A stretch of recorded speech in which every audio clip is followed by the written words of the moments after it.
and I'm doing an addition. These are additional commentaries that maybe I didn't touch on when I was doing my normal commentary of different chapters in my book. And this relates to the black issues, whether it's the black male issue or the black woman issue, and perception of ourselves. One of the things I kind of touched upon in the black male issue was the the complexion situation, where I was discussing about how some of our ancestors may have kind of conceded to the ideal that it was okay to intermix with those of outside of our race because they wanted their children to have a better circumstance, and the conflicts or the issues that has occurred from it. One of the things that I touched upon in some other commentaries where I talked about being in a separatist and having our own and things of that nature.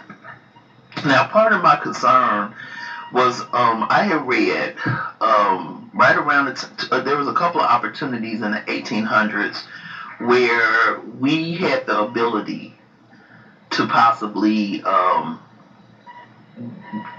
our own circumstance land. Um, Once with Monroe, where he did create Liberia. The only problem with that situation was the people that were sent back over to that particular area carried on the racist attitudes of their oppressor. And so when they went back over to that particular piece of land in Africa, they went in with a superior attitude. First and foremost, that land was taken from those African tribes. So when they brought the African Americans or Black Americans or ex-slaves back over to that country, it created a conflict because the blacks that came over there with an attitude of superiority, versus instead of going over there with the attitude of maybe we can work something out and we can try to get together and reestablish ourselves in a harmonious way. They went over there with the attitude of I'm better than you, and because our white oppressor said that we can come over here and take whatever we wanted, the same way they took when they came over to the United States. They took that same attitude over, and that's what created the conflict that it still exists in Liberia now. So that was part of that problem with that one. So that experiment kind of died. And then during Abraham Lincoln's time before he was assassinated, there were conversations of Panama being a location. At that time, the United States, I guess, had some involvement in that country, or that particular piece territory. So at that time, they felt like that we could be migrated to that location on the basis of that they felt that the racism was so embedded into white people in the United States that they would never ever accept us. Which 200 or 300 years later, guess where we at? we're in a situation where racism is at its highest, and this is a whole lot of issues that we still have to deal with that our ancestors had to deal with, whether they were free or not free. So now, of course, you want to ask, what does that have to do with the complexion situation and everything else? Well, the part of the reason why that situation didn't occur was there were blacks who had expressed, and this wasn't the first time. There were other incidents where blacks had expressed that they wanted to try to make it here. They felt like they felt like they had a right to. And the problem with that whole scenario, outside of first we were told that white folks were never going to accept us, and that racism was so embedded into us, to them, that they would never accept us. That was problem number one. The second problem is the environment in which we were in and how things came about. And so us taking on the attitudes of our oppressors we had to create that divide conquer attitude kind of still existed even amongst us within our community. And of course, one of the ways that was fostered even more was the integration, or was the slave women being raped or possibly raped, with um, them producing children of a from of, by their slave masters, with them producing children of a of mixed heritage, and then of course those children being fostered to believe that they had a superior circumstances versus the ones that they came from, which is what I was trying to discuss in the men issue. And then if it wasn't that circumstance that was going on, you had some blacks who might have felt that it was okay to do that, in a sense of if they attach themselves to those as close to white as possible, or white if they could, if it was available to them, then their children would have a shot. I was reading another circumstance where they were discussing, the division, and of some white people, some black people choosing to date interracially for those reasons. And some of the comments that were given was, well, we want to give our child a better life. Well, first and foremost, the biggest problem with that scenario is you created an entity where one group of people are put in a position of not believing they can have a better life as themselves. And so, of course, that fosters an attitude that is something wrong with being a black person. There's something wrong with God made you to be.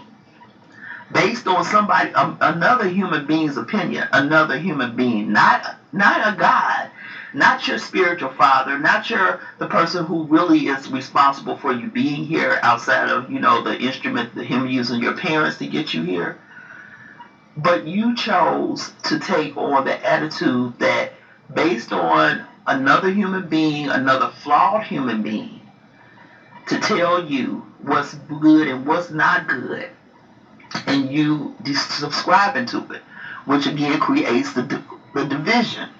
And I've seen documentaries where they talked about our hair and different things like that, where they would show black women, our great grandmothers, actually fostering that attitude by putting down the child that didn't have the wavy hair, or trying to make the child's nose smaller. I mean, they have documentaries, I have actually seen it, where they show that. And I even, in my family, there have been women who have deliberately chose fair-skinned men because they believe that there would be better opportunities through those fair-skinned men. I mean, and if and when their daughters brought home a man that was of a darker hue, they were livid by it. They did not want their daughters to marry a dark-skinned man, and even if they were dark-skinned. So, and these were dark-skinned women. These weren't light-skinned women. These were dark-skinned women who subscribed to that philosophy. And I say all of this going back to what I said initially, or what I was trying to get at in the previous point, when I said that you are creating an entity of low self-esteem, and you're also creating an entity of a division. So you have one group of people who've been put on the pedestal and made to believe that they are better than someone else. And some of this wasn't just based on the divide and conquer of the Willie Lynch philosophy, but this is also people within our own communities that have done this. So that's part of the blame that we have to take. And like I said before, if we're not going to, my attitude, going back to the initial concept about leaving, if we're not going to fight to leave here and find someplace else to go, whether we buy land, and like I said, my suggestion would be to buy some. They have a lot of islands and stuff that are available for sale, that could be developed into a livable space, and we sue for our right to put it in existence as a country. Because my feeling again is that until everybody's on board about really eradicating racism and treating everybody in a fair manner and acceptance of each other, not us trying to keep accommodating or continuing to accommodate people on the basis of what people think we should be, when in all honesty, we are messing with what God created. You know what I'm saying? Because again, going back to what I said earlier in my men's issue chapter, is that our ancestors had their own land. They came from another place where they had their own land. They were able to function in their own way, being who they are completely. And people brought us over here for labor issues. So I don't understand how in the world we would even thought to be brainwashed in the concept of why should we listen to anything they have to say. If you need me to do your work, you need me. So that right there gives me leverage. I don't care if you try to enslave me or not. The reality still is you didn't do your own work and you couldn't do your own work. So therefore, what gives you the right to tell me what I'm not? You need me to do your work because you believe I can do it better than you can. So therefore, respect the situation. Or in today's times, what they would say, kiss the ring. You know what I'm saying? So, and we've made billions and billions and billions of dollars for all these people who came over here looking for opportunities. I mean, I've read all kinds of books. I've listened to all kinds of documentaries, and the money that was made and the opportunities that were created through the institution of slavery for other people around the world, especially Europeans, was astronomical. So everything was done on the backs of slaves, over these past couple of centuries. And so, the belief system that we're not anything and we're not good for nothing. Well, I beg to differ. And I think part of the reason why some of our ancestors chose not to want to leave is because they beg to differ as well. The only problem was the approach they took. With the approach being, instead of fighting for acceptance for who we are, they decided to subscribe to the white is right philosophy and try to impose on their people to be as close to white as you possibly can in order to fit in, which is really responsible for destroying our race. That's part of the reason why I believe that things are going in a different direction, where you see people who are not working to be achievers and things of that nature, that they don't want to be part of that because there is a form of rejection. Like they see them for themselves that white people ain't all of that. Okay.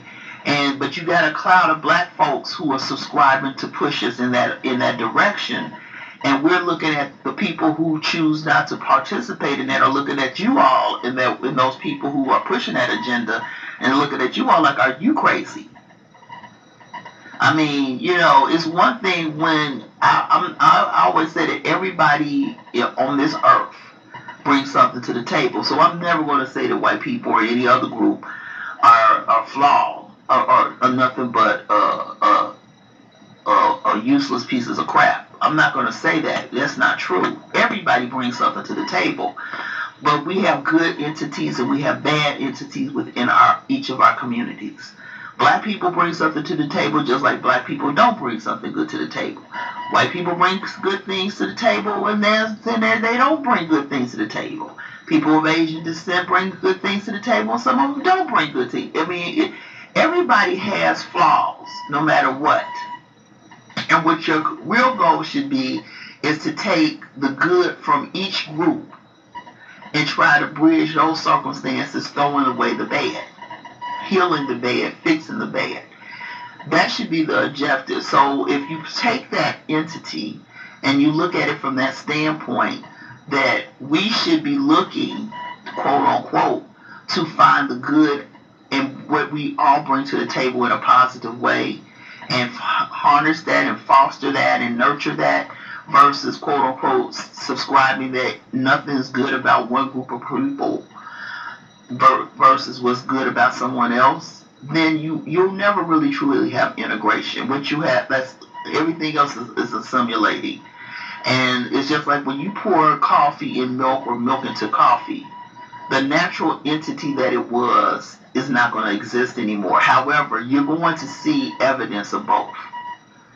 In order for you to make something completely white when it started off black, you would have to overshadow the black in such a way that you drown it out. And that's what we've been doing since we got here, whether throughout the whole Africa diaspora and even certain parts of Africa they do it, where we have been trying to kill the black in us just so we can fit in. And that's not, this is part of the reason why I believe that there's such a great divide with amongst our groups and within our groups, and that not just because it's wrong, and God is not going to allow it.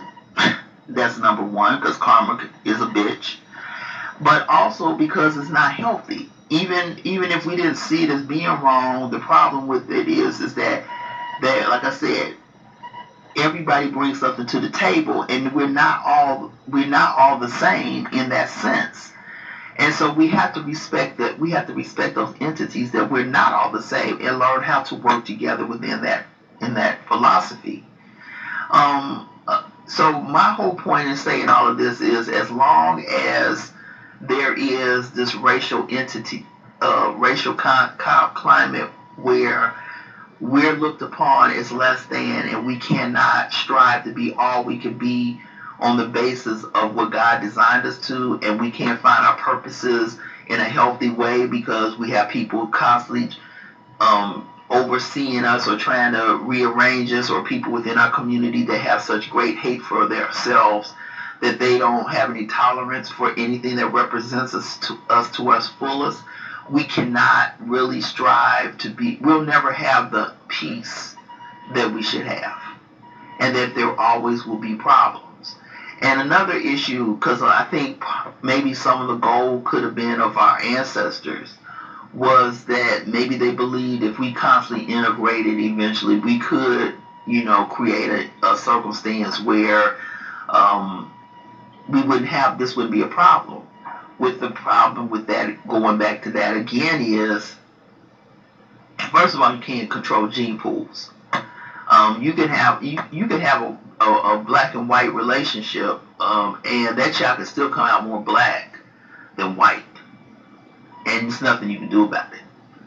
So you trying to get rid of something is really, when you're dealing with the gene pool situation, you don't know where that gene is going to come from. It could come from a great uncle or something. You know what I'm saying? You just don't know. So you can't really use that as a solution. And number two, not every white person in particular is interested in integrating with black people, meaning that, and it's in their right. I mean, if they don't feel drawn to a person in a romantic way, they don't have to be. Romance is not a mandatory circumstance in the first place, and it's certainly not based on who I gotta be with. You know what I'm saying? On a certain situation, somebody telling me that I have to intermix with someone else just for the good of the union. You know what I'm saying? Or the world. I don't have to do that. That's a personal choice. So, that's number one. And number two, from that, is that when the highest degree of children that were created during the slavery time that were of mixed heritage were between black slave owners and white slave owners and white black women who were raped primarily. I mean, you had a few, like I said, there was a few that were true love situations, and there was some that was manipulation on either side. You know what I'm saying? Because you had some black slave women who probably wanted to give their kids a better chance. Maybe they feel if they get to the big house and they wouldn't be out field slave, or maybe they felt like that would get them into the big house and they wouldn't have to worry about being out in the fields. You had a few of them too. You didn't have everybody was a victim. Some people they were ambitious. Okay, they were just being ambitious. But of course, you have manipulative circumstances as well. So there is a combination of a lot of things. It's only been since the '60s that black men and white women have really fully been able to integrate with each other or have relationships, legally, because for a long time it wasn't considered legal. But the point I'm really trying to get at, unless we as black women are waiting for a lot of black men to make some light skinned babies, and the babies that we have, we get them to integrate with them so they can hopefully snap out the black folks. You know what I'm saying? Black, like I said, white men are not necessarily running to us. The only time they were doing it then was because we were under their thumb of oppression. But now that we're not, they're not voluntarily on a regular basis running to us. So the opportunity for all of us to intermix like that is not always available. So that's another reason why that's a very impractical mindset to take. So I'm saying all these things is that in all honesty, the only true way you're going to have a harmonious circumstance is not only self acceptance within your own groups and of loving oneself, but also people accepting each other. Period. Learning to accept differences, learning to realize that you can't make someone be something that they're not. You know what I'm saying? And grow from there.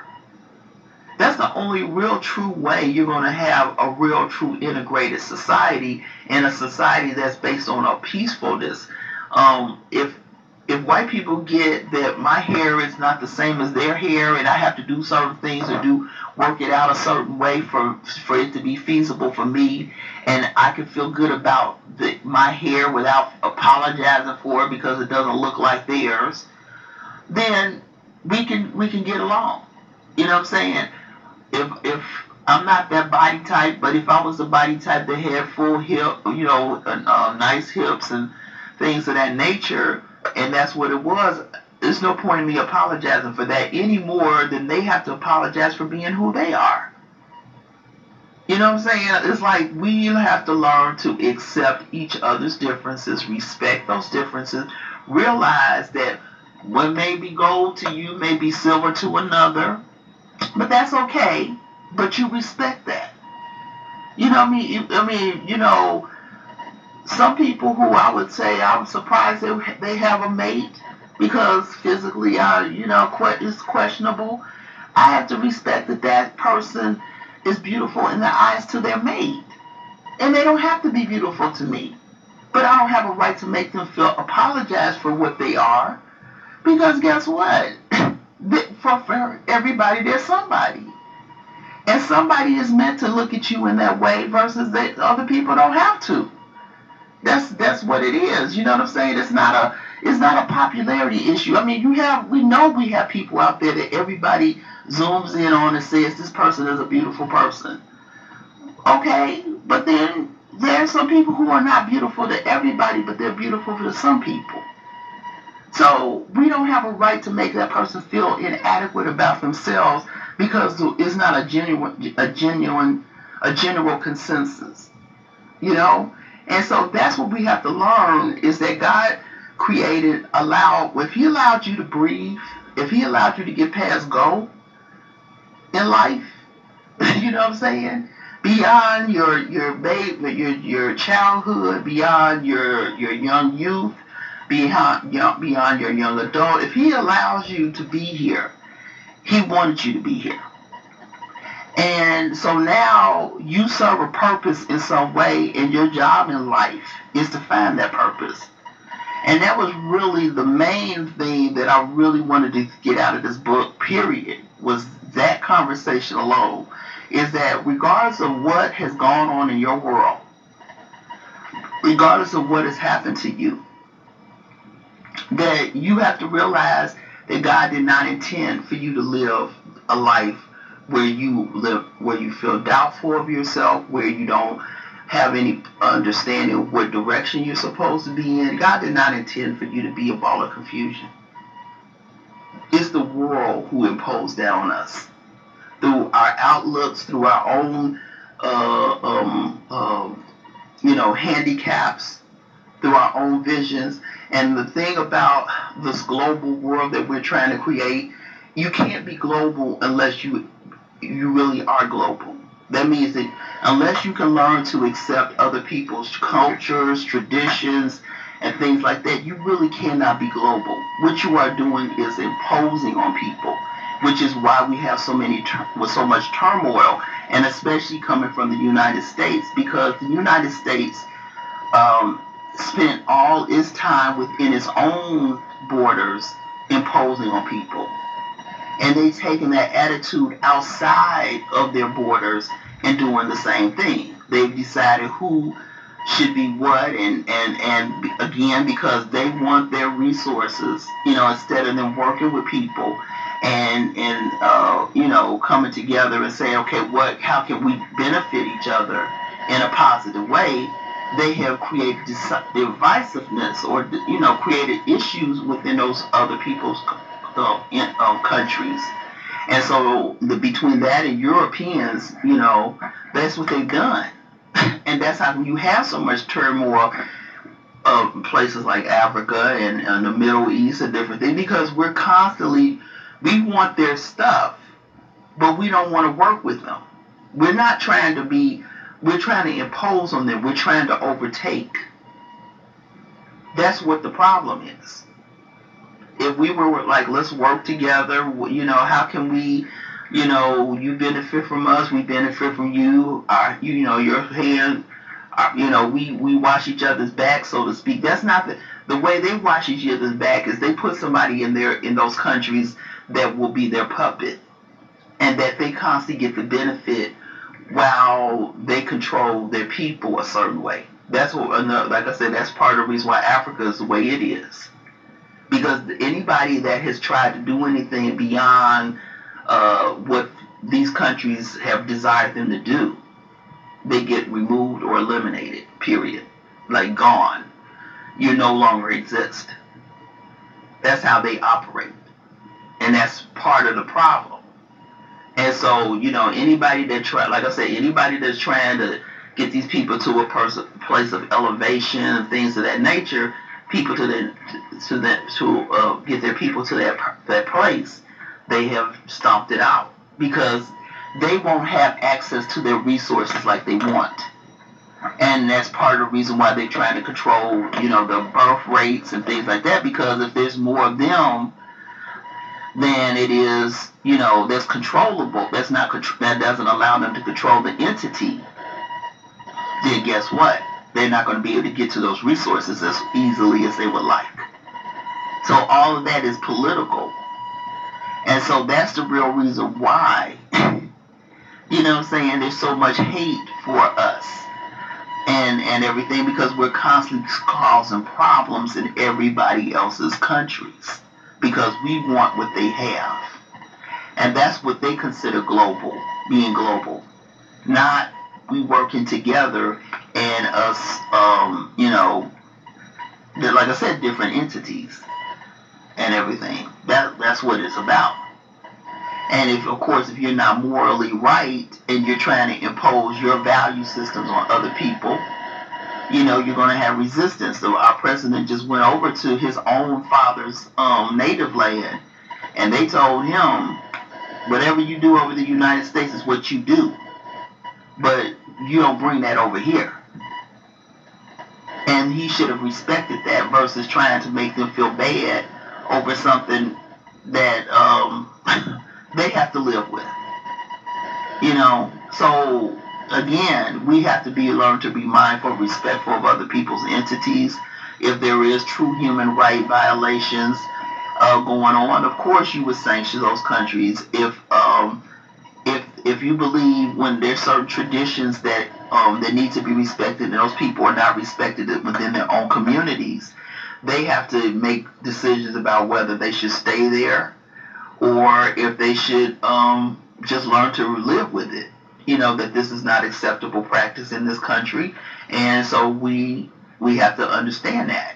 It's not about what we can do, what we want to do. The United States has pulled that within their own circumstance, and we're getting further and further away from not only value systems, but we're also creating problems for ourselves. A ball of confusion. So it's almost like we're trying to transfer that ball of confusion over to other people's cultures, and these cultures are fighting us because we don't respect their entities. You know what I'm saying? And again, now my only thing I can say on the negative side for those countries or continents or cultures is that if you have people who want to behave a certain way, then let them go so they can find a place where they can do that freely, especially where it's more accepted. That would be my recommendation to them, and that would be my recommendation to all these countries that are concerned about those situations as far as how they conduct themselves, um, how their behavior, if their behavior is acceptable. If you want to do things a certain way and it's not acceptable in your country, then you come to the United States if it's acceptable to that country. You go to Europe if it's acceptable to that country. You go to South America or Asia if it's acceptable. You know what I'm saying? If it's not, then you have nowhere to go with it, and you just need to understand this is not something that's considered acceptable behavior. Because obviously, not everybody is on your team. Because if they were, then they would have protested and overrun the powers to be that was imposing that belief system on them. So that's what you have to look at. You know what I'm saying? If the powers to be are not being opposed for their belief systems, then who are we to tell them differently and stuff? You know what I'm saying? So we have to, like I said, if true human rights are being um, violated, of course you go in and you try to correct that. You know what I'm saying? Or at least give those people who might be being victimized the opportunity to have refuge versus quote unquote, um, you know, um, I guess trying to change something that some people might not even want to change. You know, that's the reason why I keep suggesting us finding someplace else to live, because if the majority of white Americans and other ethnic groups don't have a problem with what's going on, that this is what they're saying to us, that they're good with the police brutality and they're good with the additional oppressive ways that's been going on since we got here. They're good with it. So if they're good with it, then we don't have any other choice but to leave. You know what I'm saying? Or try to make our presence known in such a way where they are fearful of us, and the optical word is fearful. So it's like I said, you either fight or get out. that's the way I look at it. You either fight or get out. So and that's what I'm trying to say about anybody else. You fight or you get out. If you believe that you're being victimized in a way that's not right, and you don't have enough people to support that entity, then you have to go. Or you have to create enough fear within those people that they'll leave you alone. That's all you got. So, but my point again is that within our community, we have to get back to a place of self-love and self-acceptance. Has been said over and over again. But the true key to us really moving forward is we first have to love ourselves. And if you subscribe to philosophies that says that what you are is wrong and what everybody else is right, you're never going to accomplish a cohesive environment. What you're going to do is foster an environment of self-hate, and it's going to continue, and you're going to create having divisions within that group because there's you against me. Like I said, I am a fair-skinned woman, and I can't control what I am any more than my mom, who was not a fair-skinned woman, could control who she was. You know what I'm saying? And you have to learn to love yourself on the basis of that. I always look at my situation as that whereas my mom wasn't a choice in the sense that most Africans, not all, but most Africans are of a darker hue. She reflected that that was a natural inclination. I look at myself as a created product because I was a choice. I was created by the choices that were made by my parents. My father was fair skinned and my mother wasn't. And so I leaned toward my dad's side, you know. But the reality of it is, it was a choice. If my mother had married a darker hue man, then I would have probably been darker. If my father had married a lighter hue woman, then of course I would have been light. But the basis of them existing was based on a choice from someone else too. You know, so I'm just basically saying that, in all honesty, I consider myself an artificial person because I didn't come from a true hue. I came from a choice, two people's choices. So, you know. But anyway, this is Tara Radney, and this was the commentary for the Black Men's Issue. Well, not the Black Men's Issue, the Black Issue, period. And this is what I want to say. So thanks. Bye. Okay, that was a commentary, extra commentary. I'm going to give you the at least partial commentary of the Black Men Issue, because again, time constraints play a part in some of these commentaries where I can't give you the full discussion. But again, that's why I wrote a book. So, and another question I hope I can answer before this turns off. When it comes to integration, my real question is going to be, I hope I can leave this to you before time runs out, is if you don't feel good about yourself, what are you bringing to the table in an integrated environment?